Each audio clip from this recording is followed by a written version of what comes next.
Well, you reach Manesh Patel from ichimokutrade.com. This is June 12th, 2012. This is our weekly Ichimoku analysis for all the global markets where we cover everything from the US to Europe to Asia and so forth. Got a lot to cover, so let's begin. This is basically our normal disclaimer. This is state, but this is for education use only. If you have any question, if you decide to take any trades, you're doing that at your own risk. Today, you're going to be basically seeing charts from Thinkorswim, from TD Ameritrade, and eSignal too. Okay. We quickly rush through this. Here's my contact details here at info@eicapital.com. You could access our website, ichimokutrade.com, to access the heat map, email alerts, Facebook, Twitter, free videos on everything you could ever think of, and free webinars too under the events page. Okay, so what we're going to first do is look at the heat map. And we're going to look at the country ETFs to kind of get an overview of what's been going on, and then we'll drill down into each individual country and you kind of go from there. If you don't know how the heat map works, you could go into education videos and then heat map and emails, or you could go to events where we'd be basically having monthly or bi-monthly webinars on how to use all the resources from ichimokutrade.com. If you come down here, you're basically looking for the same color box across the board. If you notice, majority of all the dailies are zeros. That means basically, if you look at it here, they're basically consolidating or in major pullback phase where the trend's about to reverse. So there's not many opportunities at all right now as far as the country ETFs are concerned. Okay, so let's start going through and start looking at all these particular instruments and go from there. Let me shift this across a little. Remember, you got basically over here, you got the daily time frame here is to your left, you got your weekly here to your right. Let me just shrink this down some more if it allows me to. Okay, you can't. Okay, so let's start off by going to Europe. I'd always like to go to Europe because that's the best place to first start going, especially with all the turmoil that's going on. Let's go to Germany. A lot of people have been looking at Germany moving forward, so let's go look at Germany and then go from there. So if you look at Germany here, this is basically bearish trending here on the daily time frame. On the weekly time frame, it looks one big ugly chart pattern, and let's zoom in, you could see. Okay, so it basically came up to the bottom of the cloud, tried to change sentiments. It didn't go to the bearish side at all long term, went right back into the cloud. Okay, so we're at a major resistance level right now, which is pretty much right around here.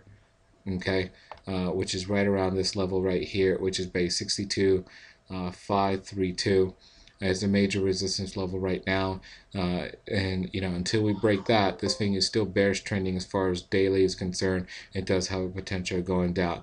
Major resistance level is basically going to be 64.000. Support is basically going to be right around 59.000 moving forward. So that's basically Germany right now. So short term is bearish. Long term picture basically means it's in a consolidation pattern right now. Let's go look at Paris, the French market, which is the CAC. If you look here, the CAC would basically be bearish trending on the daily too. You're going to see the same story pretty much for all the worldwide markets right now. Daily is bearish trending, and here on the weekly, unlike the German market, this is bearish. The sentiment is bearish, and it is setting up for a bearish trade, believe it or not, where it can sit there and go retest the lows at 2,800. So be very, very careful here. If it breaks down 2,900, this thing is going to go retest the lows and have a potential of also breaking it and continue its trend to the downside. So again, if you're doing pairs trading, you could go long Germany with the DAX and short with the CAC, and you'll pretty much do good that way. UK. If you look at the UK is holding up strong. You notice it's above the clouds, so sentiment on the weekly is still bullish. However, it's in one big consolidation pattern where resistance basically is 6,000, support basically is 5,100. Daily, just like everything else, is basically in a bearish trend. Major resistance level, it got to a major resistance level here, 55.21, bounced off that, but still it is bearish. The longer this remains in the consolidation pattern, the better for the bulls, because the momentum for the bearish side is weakening. So let's now go to Amsterdam. which is the next country here. Amsterdam is bearish trending on the daily, and on the weekly it's setting up for bearish trend too. It's got to break 280. If it does, it's going to retest the lows and have a potential going down lower. This chart looks very, very similar to the Paris market, if you notice that. So these two are interlinked very much so. Spain, you could see all the mess that's been going on with Spain. So bearish trending on both the daily and weekly. Next resistance level for this market is basically going to be around 6,800, and then after that will be 7,600. Support basically is going to be 6,000 for the Spanish market moving forward. Italy, which is next in line after Spain, believe it or not, is bearish trending on both the daily and weekly. You got to a potential resistance level here, which is right around here, which is around 13,685. We basically bounced off that, so that was a good resistance level to basically short. Next one's going to be right around 15,000 if it even could get there, but this does have a potential to keep on continuing to go lower. Nordic here is basically consolidating on the weekly time frame. Really nothing going on there, and the daily is bearish trending, but it's starting to look ugly. Oslo, same thing, just like Nordic, so we're not going to discuss that. Switzerland is bearish trending on the daily, which is pretty much story in all of them. On the weekly, however, the sentiment is still bullish. This looks like a major pullback. Resistance level of 5,700 is held. Now it's got to basically break the support level of 5,700 is held. Resistance now it has to break is basically going to be 60.50. If it could break 60.50, this does have a potential of going higher and retesting the highs. So UK and Switzerland so far are looking strong. Switzerland looks stronger out of all of them so far right now out in Europe. Russia is bearish trending on both the daily and weekly. Definitely needs to pull back. If it could pull back, the next resistance level is going to be 1350. After that's 1400 and then 1450 on the resistance levels there. Israel, basically bearish trending on the daily. On the weekly, basically ran into a major support here at 434.60, bounced off there, and now it's going to be interesting to see what happens because the next resistance is 470. So either it breaks 470 and ends this downward trend, downward consolidation pattern, and then has a ability to go back to 500 to the top of the range, or if it breaks 434, it can start a spiral to start a bearish trend to the downside. Turkey, here you can see is bearish here, just like Switzerland here. This is still bullish. It's done a pullback. It's basically 33. About 30 is a major support level that's held. If it could sit there and break 35.50, it does have a potential going to 3,700 and then start going higher. So Switzerland and Turkey are very strong right now in Europe, so definitely look at them. South Africa, nothing really going on, just consolidating in both areas and region. Okay, now let's go over to Asia. Let's go start from the bottom and work our way up. Australia, if you look at Australia, bearish trending on the daily. On the weekly, basically we've sat there and gone to a major support area level right here, which is about 4,000. Let's just call it 4,000, which is a major support level. So that's the bottom of the consolidation range, and 4,400 is the top. Next resistance you're going to run into is basically key is 4,200 moving forward. After Australia, let's just go in order here, not worry about the order of the countries. Hong Kong is bearish trending basically on the daily time frame to the downside. It's setting up here. The sentiment has changed bearish. It's setting up to now to go bearish. If it could break 17,600, this is going to start a trend to the downside, so watch out for that. Resistance level that it has to hold is basically around 20,000. So this thing is at two major levels right now that it has to sit there and make a decision at. Whichever way it goes is which way this country is going to go. Korea, basically downward trending. Notice all the dailies on all the countries are pretty much bearish trending on the daily, so there's nothing much really there. The weeklies is where you really need to concentrate and see exactly what's happening in the long-term picture.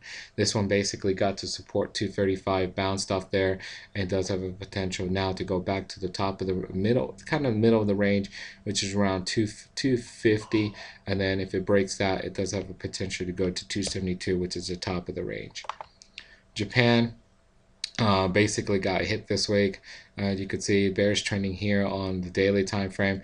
Again, this is another one of these currency pairs that got to the bottom, formed the double bottom potential, where it got to support 82.43 is held. It's now got to sit there and break 9,200 to get to the top of the range, but this is basically consolidating one big pattern. China here is basically nothing going on, just consolidating. You can see it's just consolidating in one big range, where the top of the range is basically 2,600. The mid of there's two levels for the bottom of the range. One is about 2350, and the major one is 2200. So that's basically the major of the two things. Tokyo, bearish trending on the daily. Again, this one's double bottom here at 705 is a major support level. Major resistance level is going to be 760, and after that is 780. Moving forward, India Nifty market, nothing really going on here, just one big consolidation pattern. It's at a major resistance level now. It depends on what happens here. It could sit there and tank, or it could sit there and enter into a bigger consolidation pattern. Same thing for the Sensex, so nothing really going on there. This thing's just kind of hanging around 16,000, about 17,000 to about 15,500. Singapore, bearish trending on the daily here, just like a lot of the other countries. Got to a major support level at 45.46, bounced off there, and now you got to see exactly what's going to happen. Major resistance is basically going to be about 49.50 moving forward. Malaysia, which has been strong bullish, basically is looking ugly now. And the reason why it came out of the cloud, just because they're consolidating. This thing really needs to push above 1600. If it does, it will start a major trend to the top side. So watch out for this one moving forward. So now let's go over to North America. Let's go to Canada first. Canada is basically bearish trending on the daily. Again, another one of these. You got to double bottom, a major support basically right around here. 11,250 is a major support. So next thing is what's going to happen here. Major resistance level is going to be 12,000. Mexico, bearish trending on the daily. As you notice, I could even tell you that before you even pull up the chart. On the basically the weekly, it's still very, very bullish. Sentiment still bullish. This thing's got to break above 38,400. If it does, it can sit there, retest 40,000, and does have a potential of going and start a long-term trend high. So definitely keep an eye on Mexico moving forward as far as North America is concerned. Brazil, bearish trending here on the daily. Here, okay, again, it got to a major support level here, which is about 52,355. That's a major support level. Major resistance level is going to be 60,000. So this thing's basically consolidating in a range too. Colombia, no sentiments now changing bearish and slowly trickling down. It's not starting a trend right now, but does have a potential of starting a trend to the downside. So be very careful if you're trying to go long in Colombia. This is a FTSE version of Colombia, a little opposite version. Which is basically a 20 stock index in here, but still it's consolidating, so nothing really there. Santiago, Chile, really nothing there, it's just consolidating, so there's nothing you can talk about there. Argentina is bearish trending on the daily, and basically we've gotten to a major support level here at 22.56. Does have a potential of bouncing off there, but this thing is setting up to go down lower, so I definitely wouldn't be surprised if it does start a trend to the bottom side for Argentina, and does sit there and potentially tank some more. It could sit there and go to the next level, which is 2082. After 2082, there is no level in a very close to that level. So if it breaks 2082, this thing is going to sit there and take a huge move downwards. So definitely look for that one and watch and observe. If you notice, majority of all the countries out there, all of them are pretty much bearish trending here on the daily, but majority of the weeklies now have gotten to a major support and bounced off them. So it's been interesting to see the worldwide markets from this viewpoint. A lot of people are still bearish, but you need to be very careful of being bearish now. If you're in some positions, you need to tighten up your stops to protect your profits. If you're basically trying to go bullish, anyway, if you're still trying to go bearish with new positions, you're playing a deadly game because the majority of the reward is gone. So let's go over to the US side and let's look at the NASDAQ. what am I doing? NQ over here, which has been the strongest one. This still is bullish. It's been holding this major support level here at 24.29. The next resistance level is going to be 25.93. If it could close above that on a weekly, this thing does have a potential of going to retest 2800 and does have a potential of going higher after that. The daily is basically bearish trend, but not it's not even a trend right now. ES, this is basically looking ugly. It's not even a trend here because it's kind of volatile right now, but you could see here this is just one big consolidation pattern. It broke the resistance level here, but really didn't break it because it didn't go with force, and this came all the way back down. Okay. Sorry, you guys are hearing my daughter today. Here on the weekly time frame for the Dow futures, nothing really going on. It's ugly right now. It's not even a bearish trend here on the daily, so it's kind of ugly right now. This is a major support level here, which is right about right here. Is a major support level there. It's got to hold moving forward. Okay, and let me give you support and resistance levels here. We're already giving you resistance level here, 1336. Support on this is still going to be waiting to see what happens on this one. Okay. I think we covered everything. If you have any questions, please don't hesitate to ping us. Our contact information is right here. Info@eicapital.com. You could also access our videos and everything at ichimokutrade.com.